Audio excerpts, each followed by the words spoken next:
During chemistry class, the principal called my name over the intercom. Is Daisy Williams present in school today? My teacher, Mrs. Hara, clicked the intercom button. Yes. The principal's voice echoed, "Lockdown now. This is not a drill." The way he said it made my blood freeze. Mrs. Hara shrieked, "Under the desks! Lights off! Move! Move! Move!" Nobody said anything, but everyone was thinking the same thing. There was a shooter. I couldn't help but think he was after me. A few minutes later, we heard sirens and then screaming. Mrs. Hara tried to calm us down and told us it might be a misunderstanding, but her hands were shaking. She kept refreshing the email on her laptop like it was giving her live updates. The screaming got louder, and it wasn't just one voice anymore. Multiple people in different parts of the building. Then we heard a loud pop from the hallway, like a metal slamming or something crashing hard. People started crying and whispering that the shooter was right outside, and I believed them. Pia grabbed my hand and her palms were soaked with sweat. I could see Mr. Kitt's class across the hall through our door window. Lights already off, no movement. Just darkness where 20 kids should have been.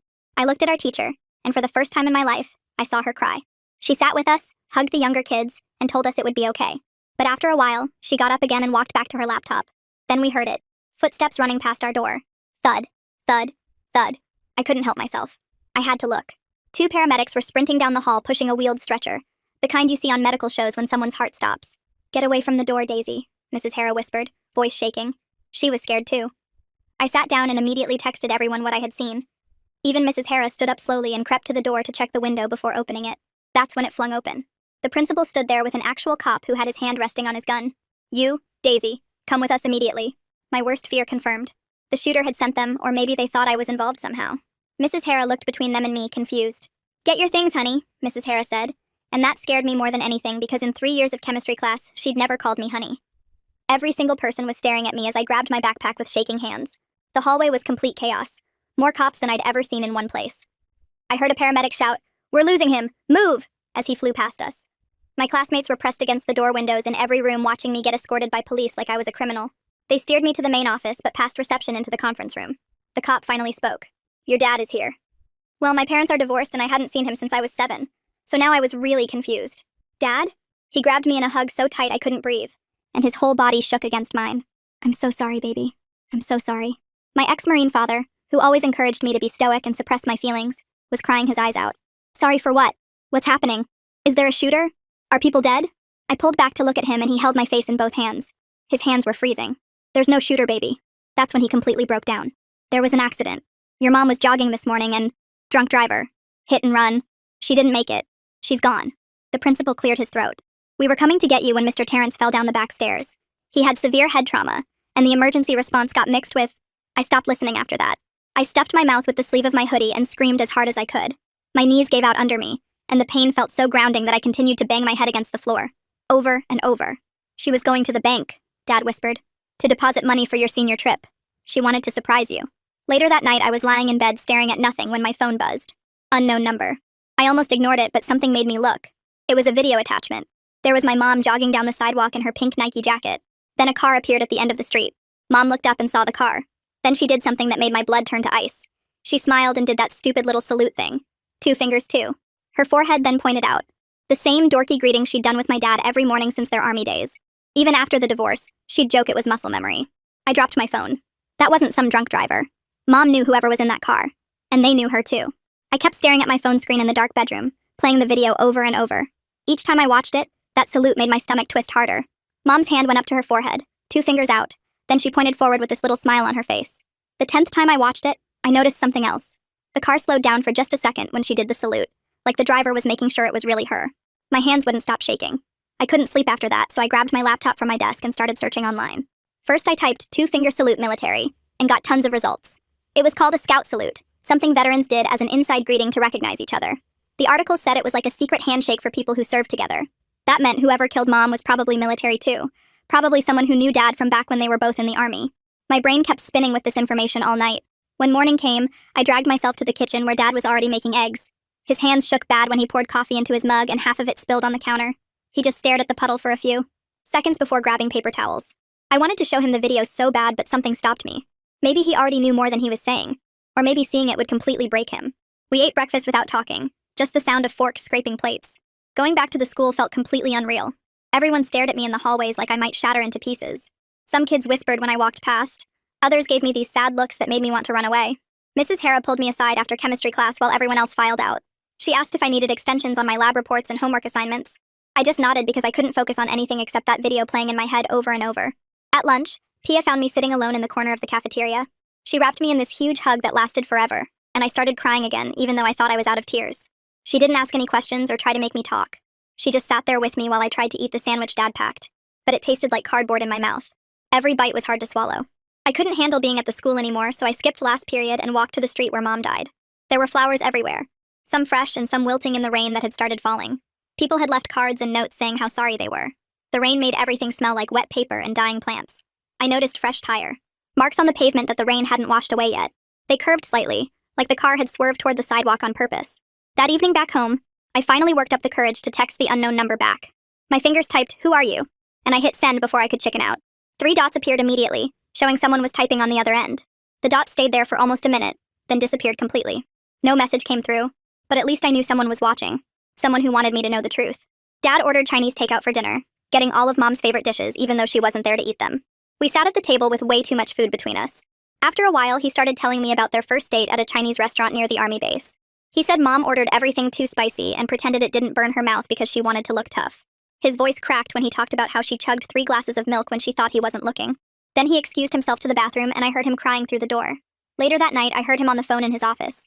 His voice was angry and he kept saying things about keeping quiet and not stirring up trouble. I crept closer to the door to listen better. He mentioned something about old debts and obligations. Then he saw my shadow under the door. He hung up fast and opened the door, telling me it was just insurance company stuff about Mom's policy. But insurance companies don't call at 10 at night and they definitely don't make Dad sound that scared. The next morning at the school was even worse than the day before. Rumors were flying everywhere about why I got pulled from class during the lockdown. Kids made up crazy stories about what happened. Some said my mom was involved in something illegal. Others said she owed money to bad people. This one kid actually came up to me in the hallway and asked if my mom was the shooter from the lockdown. I had to walk away before I punched him in his stupid face. My fists were clenched so tight my nails left marks in my palms. Study hall was next and I couldn't focus on homework, so I pulled out my phone and started searching. I typed hit and run, plus our town name into Google over and over with different dates. Most results were about other accidents from years ago. But then I found it. A tiny news article from 2 days ago, with just 3 sentences about Mom being struck while jogging on Maple Street. The article said police were investigating and asked anyone with information to call the station. That was it. No mention of the driver or the car or anything useful. I opened a new document on my phone and started typing everything I knew. The time was 6:47 a.m., according to the police report Dad showed me. The location was Maple Street near the intersection with Oak. Mom did that salute thing, which meant she knew the driver. Someone sent me that video from an unknown number. Looking at my list made me realize how little I actually had. Just a bunch of questions and one grainy video that proved Mom recognized her killer. After school, I couldn't go straight home, so I walked the long way past First National Bank where Mom was heading that morning. The second I walked in, the teller at the first window looked up and her eyes got watery. She came around the counter and hugged me, which felt weird since I'd never met her before.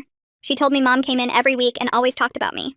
She said Mom was so excited about surprising me with money for the senior trip to Washington, D.C. Mom had been saving for months and was going to deposit the last payment that morning. The teller kept apologizing like it was somehow her fault Mom never made it to the bank. I left feeling worse than before because now I knew Mom died trying to do something nice for me. That night I was doing homework when my phone buzzed with another text from the unknown number. This time it was just an address with no message. I recognized the street name immediately because it was only 2 blocks from where Mom got hit. My hands started shaking as I stared at the address. Someone wanted me to go there, and they'd already shown me they had information about Mom's death. I told Dad I was going to Pia's house to work on a group project. He barely looked up from his laptop where he was filling out insurance forms. I grabbed my bike from the garage and pedaled as fast as I could to the address. It was a small brick house with a perfectly kept lawn and one of those video doorbells pointing at the street. That's when it clicked in my brain. This doorbell camera would have recorded any cars driving past that morning. My legs felt weak as I walked up to the door and rang the bell. An older woman with gray hair pulled back in a bun opened the door and looked at me for a long moment. She asked if I was alone, and when I nodded, she stepped aside to let me in. She said her name was Georgia Rhodes and she'd been expecting me. Her living room had plastic covers on all the furniture and smelled like those plug-in air fresheners. Georgia kept looking out the window through the blinds like she was checking for someone. She told me she'd been too scared to go to the police with what she had. When I asked why, she just shook her head and said, "You never know who's involved in these things." Her hands were shaking as bad as mine when she opened her laptop on the coffee table. She clicked through folders until she found one labeled with the date Mom died. There were dozens of video files from her doorbell camera sorted by time. She clicked on the one from 6:45 a.m., and we both leaned forward to watch. The quality was so much better than the video on my phone. You could see Mom jogging past in her pink jacket looking happy and healthy. Then about 30 seconds later, a gray truck appeared at the edge of the frame. Georgia paused it and zoomed in as much as she could. It was definitely a Ford F-150, and there was something on the back bumper that looked like a sticker, but the image got too fuzzy when she zoomed more. We watched the truck drive past, and then Georgia pulled up another file from 3 minutes later. The same truck came flying back the other way, going way too fast for a residential street. Georgia said she'd seen that truck before lots of mornings around the same time. The driver usually waved at her husband Frank when he was out getting the newspaper. Frank was a veteran too, and they did that same stupid salute thing Mom did. That's when my stomach dropped because this meant the driver was someone from Dad's military world. Someone who knew Mom and Dad from their army days. Georgia made me promise not to tell anyone I'd gotten the videos from her. She burned them onto a flash drive and handed it to me with shaking hands. She said she hoped it helped, but she couldn't get more involved than this. I biked home in the dark with the flash drive in my pocket, feeling like it weighed 100 pounds.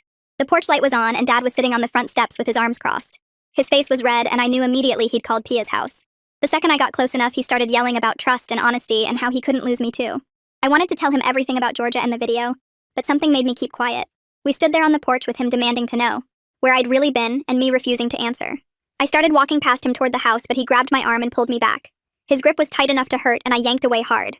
He followed me inside and slammed the door behind us so hard the picture frames on the wall shook. I'd never seen him this mad before, and it scared me but also made me mad too. He kept asking where I'd been over and over, and I kept my mouth shut, which made him even madder. He started yelling about how I could have been hurt or kidnapped or worse. I yelled back that maybe if he'd been around for the last 10 years, he'd have the right to act like a parent now. That hit him hard, and his face went from red to white in about 2 seconds.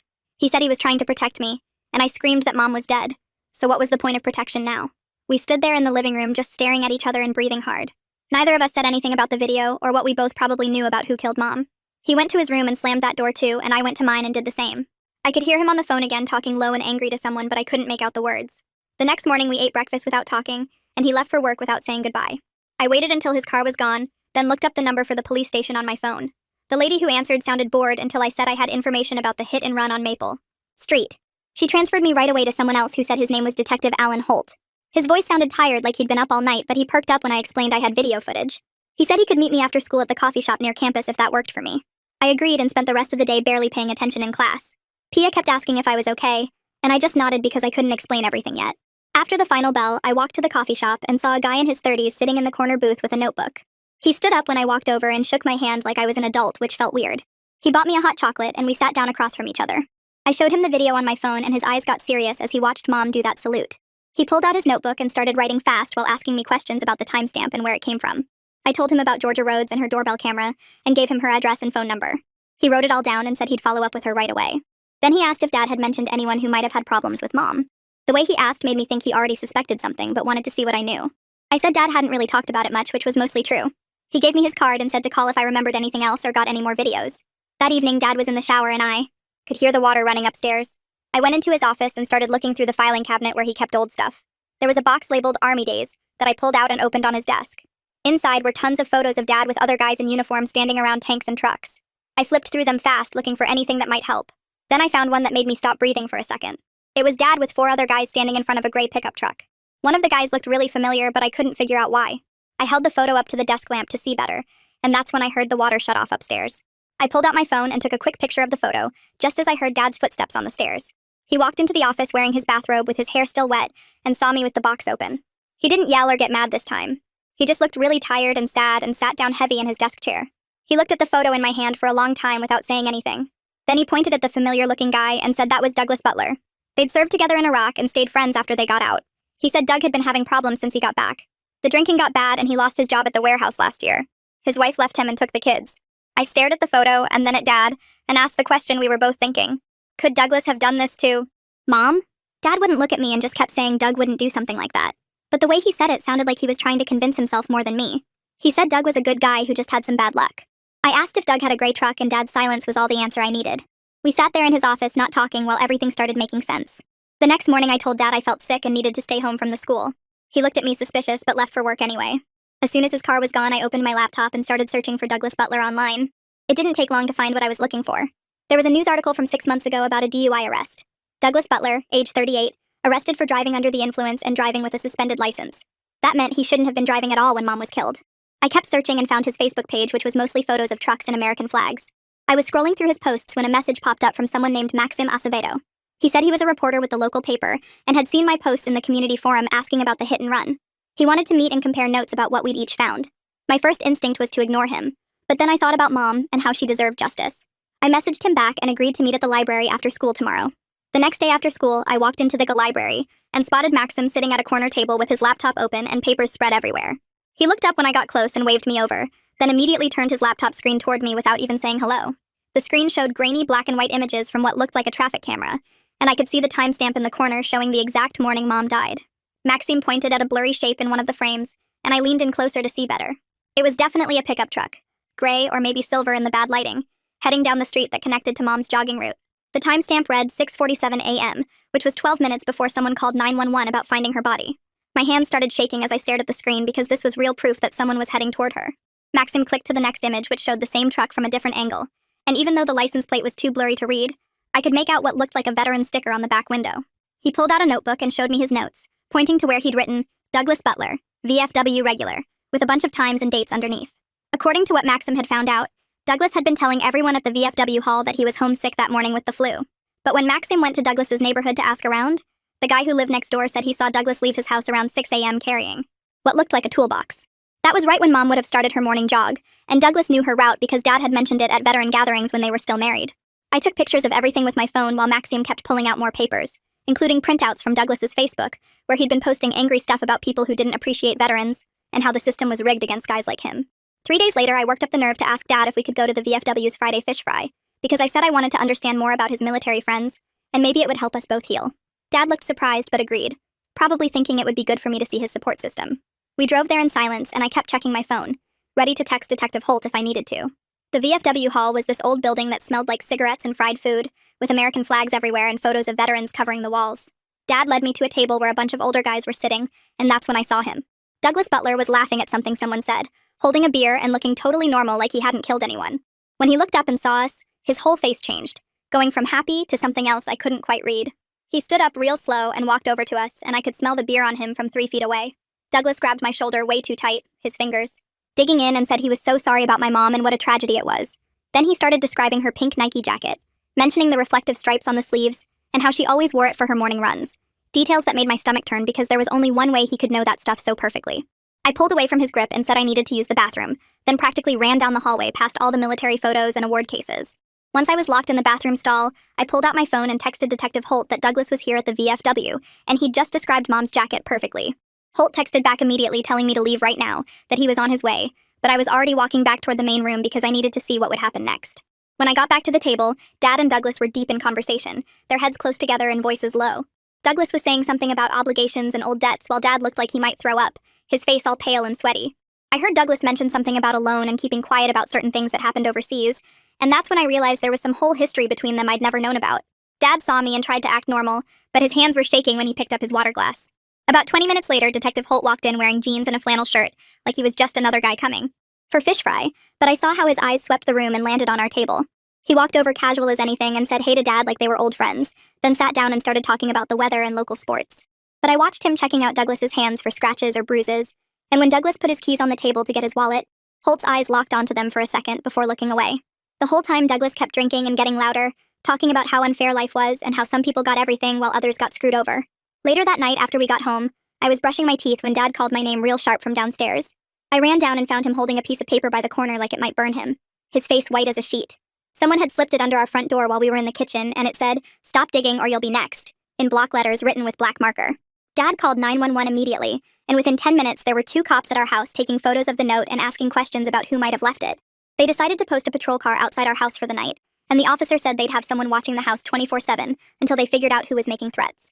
I couldn't stop my whole body from shaking, like I was freezing even though the heat was on, and Dad noticed and came to sit next to me on the couch.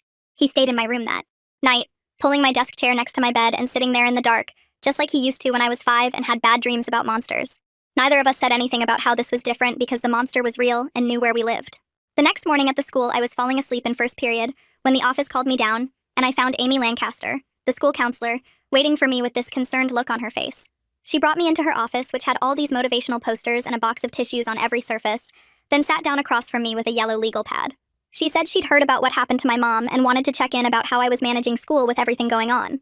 Amy helped me make a list of all my missing assignments and which teachers I needed to talk to about extensions, then suggested I try writing down facts in one column and feelings in another column to help keep myself grounded when everything felt overwhelming.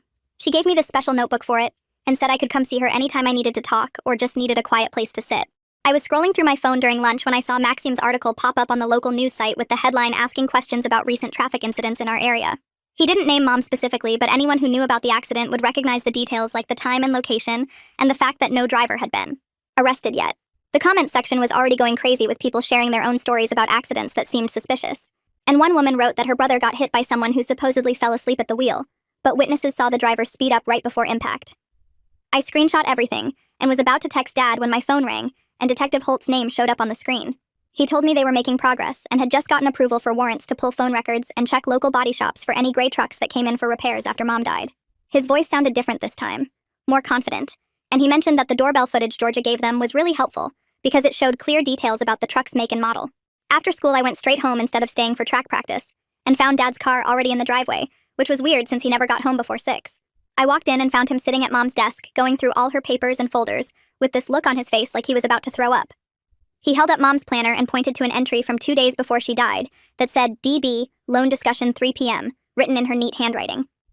DB had to be Douglas Butler, and now we knew for sure they'd been in contact right before she died. Dad's hands were shaking when he showed me more pages where Mom had written notes about the Veteran Emergency Fund she'd been helping. Coordinate and how Douglas kept asking for money for his bills and getting mad when the committee voted no. She'd written, Doug getting aggressive, need to document, in the margin of 1 page, and underlined it twice. We sat there for a while just staring at all this evidence that Mom knew Douglas was becoming a problem, but didn't know how dangerous he really was. Dad said we should take everything to Detective Holt, but first he wanted to check out the body shop Maxim had mentioned in his article. We drove across town to this sketchy-looking place with a bunch of damaged cars in the lot, and when we walked in, the owner immediately looked nervous like he knew why we were there. Dad asked about gray pickups that might have come in recently, and the guy started saying he couldn't discuss customer work because of privacy, but his eyes kept flicking to a clipboard on his desk where I could clearly see Douglas's name at the top of a work order. The owner kept wiping his hands on his coveralls and saying we'd need a warrant to see any records, but the whole time he was backing away from us like he was scared. We left without pushing it, but I took a photo of the license plate of a gray truck parked around back that had fresh paint on the front bumper. That night, Detective Holt texted both me and Dad saying they'd confirmed Douglas's truck was at that body shop 2 days after Mom died, getting a front bumper replacement and new paint job. He said the investigation was officially focused on Douglas now, and they were building a solid case but needed a few more days to get everything lined up. The memorial service was that weekend, and I spent the whole morning throwing up because I couldn't handle the idea of standing in front of everyone talking about Mom when we knew someone had murdered her. We got to the funeral home early to set up the photo boards and flower arrangements when I saw Douglas walk in wearing a black suit that looked brand new. My skin started crawling and I grabbed Dad's arm so tight he winced, but he just whispered that we had to act normal and not let Douglas know we were onto him. Douglas came over and hugged us both, saying how sorry he was, and the whole time I was staring at his boots, which had little specks of paint overspray on them, like he'd been standing too close when someone was spray painting. During the service, I watched him walk up to the guest book and write something while everyone else was listening to the pastor talk about Mom's life. After everyone left for the reception, I went back and looked at what he wrote, and there it was in his messy handwriting, just 2 words, forgive me, which made my stomach drop, because that wasn't what innocent people write at funerals. At the reception, Georgia found me by the food table and pulled me aside to whisper that she'd given the police more footage from the night before Mom died. Her camera had caught Douglas's truck driving past her house 3 times between midnight and 2 in the morning, like he was checking out the neighborhood and planning his route. She said the detective told her this was really important because it showed premeditation and would help prove this wasn't just some accident or spur-of-the-moment thing. I was sitting in my room that night trying to do homework when Detective Holt called and said they were arresting Douglas first thing in the morning. He wanted us to know ahead of time because Douglas might try to contact us tonight, and we should call 911 immediately if he showed up at our house. Dad and I stayed up watching TV, but neither of us was really watching, just waiting for something bad to happen. Around midnight, Dad told me to go to bed, but I couldn't sleep, so I just laid there checking my phone every few minutes. At exactly 2:14 a.m., Dad's phone started ringing on the kitchen counter, and we both jumped up at the same time. The screen showed Douglas's name, and Dad hit speaker while grabbing his old cassette recorder from the junk drawer. Douglas was slurring his words bad, going on about how it was an accident and he never meant for it to happen. He kept saying Mom's name over and over, and then something about the loan and how she shouldn't have said no. I was already texting Detective Holt everything Douglas was saying while Dad just let him ramble. Douglas started crying and said he just wanted to scare her, make her understand how desperate he was, but the truck went too fast and he couldn't stop in time. Dad's face went completely white, but he kept the recorder going while Douglas basically confessed to everything, including how he'd been watching Mom's jogging route for weeks. The call lasted 17 minutes before Douglas passed out or hung up, and Dad immediately called Detective Holt, who said units were already on their way to pick Douglas up. By 6 a.m., the arrest was all over the local news website, with Douglas's mugshot showing him looking rough with bloodshot eyes and gray stubble. At the school, everyone was staring at me and whispering because the article mentioned me and Dad by name as the victim's family. Some kids came up and hugged me or said they were sorry, but others, especially the ones whose dads were in the VFW with Douglas, walked right past me without making eye contact. Jake Tommy actually bumped into me on purpose and muttered something about snitches, which made Pia step between us ready to fight. 3 days later, we got a call from the DA's office asking us to come in for a meeting about the charges. The prosecutor was this older woman with gray hair pulled back tight, who spread out all these papers showing Douglas's record, including 2 prior DUIs and the suspended license. She explained they were charging him with vehicular manslaughter, leaving the scene of a fatal accident, driving on a suspended license and some other stuff that could add up to 25 years. Dad asked if that meant a trial, and she said probably not because Douglas's lawyer was already asking about plea deals. Sure enough, the next morning Douglas's lawyer called our house trying to set up a meeting. Dad put him on speaker, and the guy immediately started talking about how this was all a terrible accident and Douglas was suffering from PTSD and substance abuse issues. He wanted to plead to a lesser charge of involuntary manslaughter and get maybe 5 years with treatment programs. But I grabbed the phone and told him about the video showing Douglas aimed right at Mom. The lawyer got quiet and said he'd have to review that evidence, but still thought we could work something out, which made me so mad, I threw the phone across the room. A week later, Dad got a letter from the VFW saying some members had started a legal defense fund for Douglas, since he was a veteran in crisis, who deserved support, not abandonment. Dad sat at the kitchen table for an hour, writing a response explaining why he couldn't stay silent about his friend murdering his ex-wife, even if it meant losing his whole community. He mailed it but also posted it on Facebook, which caused this huge fight with people taking sides and calling each other traitors. 2 weeks into all the legal stuff, Douglas's wife Linda showed up at our door with a box of papers. She looked exhausted and said she'd filed for divorce and wanted us to know the truth about what Douglas had been saying before Mom died. She showed us these text messages where Douglas ranted about people who betrayed him, and Mom's name came up over and over, calling her self-righteous and saying she needed to be taught a lesson. Linda also had bar receipts showing Douglas drinking every night for months, and recordings from their Ring doorbell of him coming home drunk talking about getting revenge on everyone who wronged him. We gave everything to Detective Holt, who said it would really help the case. The next weekend, I biked over to George's house to thank her for being brave enough to share that footage. She made chamomile tea, and we sat on her porch not talking much, but it felt good being with someone else who did the right thing even though it was scary. She told me her husband was mad at her for getting involved, but she couldn't live with herself if she'd stayed quiet. Dad found this grief support group at the community center and convinced me to go, even though I didn't want to talk about feelings with strangers. The first few sessions we just sat there listening to other people share their stories. But on the drives there and back, Dad started telling me things about Mom I never knew. Like how she used to write poetry and wanted to be a teacher before joining the army, and how she cried for 3 days when she found out she was pregnant with me because she was so happy. After 6 weeks of legal back and forth, the DA called with news that Douglas agreed to plead guilty to vehicular homicide. 15 years with no chance of early parole, plus he had to pay restitution even though everyone knew he was broke. Dad and I had to go to court for the plea hearing where Douglas stood in an orange jumpsuit and actually admitted to killing Mom on purpose because he was angry about the loan denial. Hearing him say it out loud made it real in a way that hit me so hard I had to run to the bathroom and throw up. School got easier after the plea deal was public and the drama died down. Pia stayed by my side through everything, and even Mrs. Hara started checking on me between classes, calling me honey like it was totally normal now, which actually made me feel better somehow. Dad showed up at my door the next Saturday morning with cardboard boxes and said we needed to go through Mom's office at the house. We drove there in silence, and I hadn't been back since that morning when she left for her jog. Her coffee mug still sat on the counter with a ring of dried coffee at the bottom. Dad started with her desk drawers while I tackled the closet full of her work clothes that still smelled like her perfume. We packed most of the blazers and dresses for donation, but when I found her old army uniforms hanging in the back, Dad grabbed them and held them against his chest. Behind the uniforms, I found a shoebox full of letters with our names on them, never mailed, all dated from different years after the divorce. Dad read his first one and had to sit down on the floor. Mine talked about how proud she was of me, and how she wished things could have been different with Dad, but she never stopped hoping we'd all find our way back to each other somehow. 3 months passed before I could even think about running again. But one morning, I put on Mom's pink Nike jacket and laced up my shoes. The route she took every morning started at our house and went down to the park where the community had installed a memorial bench with her name on it. My legs shook the whole first mile, but when I reached the bench and sat down, I didn't cry for the first time since everything happened. Detective Holt mailed us the final case file with all the evidence they'd collected, and it was thicker than a phone book. The financial records showed Douglas owed over $80,000 between gambling debts and failed business ventures. He'd applied to the Veteran Emergency Fund Mom managed 6 times and got denied every time because he never provided proper documentation.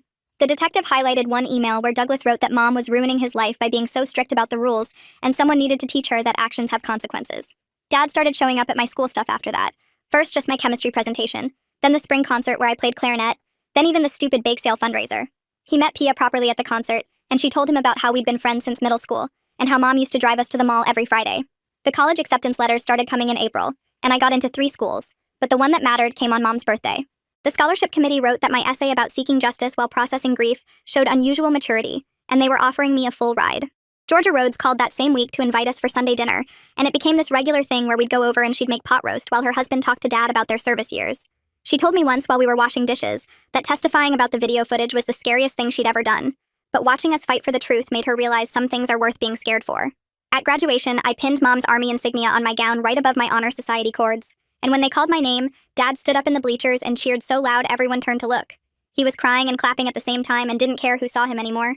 6 months had passed since that morning when everything changed and I was sitting on Mom's memorial bench after my morning jog. I wasn't perfect and some days still hurt so bad I couldn't get out of bed, But I was actually okay. Really okay. Not just pretending.